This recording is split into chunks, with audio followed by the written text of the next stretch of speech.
பேசிட எழுதிட பேதமை புரிந்திட.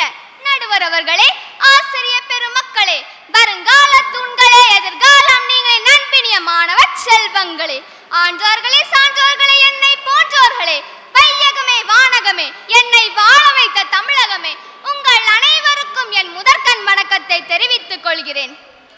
மழை வெள்ளத்தில் காகித கப்பல் கூட விட முடியாத அந்த அடிமை தேசத்தில் கடல் வெள்ளத்தில் சுதேசி நீராவி கப்பல்களை தூத்துக்குடிக்கும் கொழும்புக்கும் செல்லும் வழியை உருவாக்கி இந்திய மக்களின் பெருமையை பறைசாற்றிய செக்கிழுத்த செம்மல் கப்பலோட்டை தமிழர் என்று நம்மால் போற்றப்படும் வ.உ. சிதம்பரனார் அவர்களை பற்றி ஒரு சில வரிகள் பேச வந்துள்ளேன். இந்திய விடுதலை போராட்டத்தில் தமிழகத்தின் தலைவராக திகழ்ந்தவர் வ.உ.சி. வள்ளியப்ப உலகநாத சிதம்பரனார் 1872ஆம் ஆண்டு செப்டம்பர் மாதம் 5ஆம் தேதி உலகநாதன் பரமாயி என்னும் தம்பதியருக்கு ஒட்டப்பிடாரம் என்னும் ஊரில் மகனாக பிறந்தார். பள்ளி பருவத்திலிருந்தே வ.உ.சி. தமிழ், ஆங்கிலம், சட்டம் ஆகியவற்றில் சிறந்த அறிவு பெற்றிருந்தார்.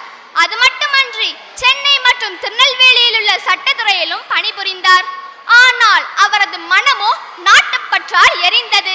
ஆதலால் 1905ஆம் ஆண்டு இந்திய தேசிய காங்கிரஸ் கட்சியில் உறுப்பினராக சேர்ந்தார். அந்த காலத்தில் அந்நியர்கள் நம் நாட்டை ஆட்சி செய்தனர்.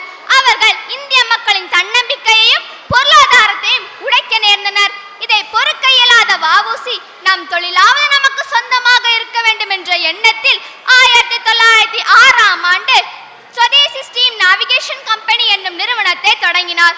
கப்பலுக்காக தன் சொத்தை விற்று கடன் வாங்கி 2 கப்பல்களை கொண்டு போக்குவரத்தை ஆரம்பித்தார் வ.உ.சி. இக்கப்பல்கள் கடலூர், கொழும்பு வழியாக பாய்ந்தன.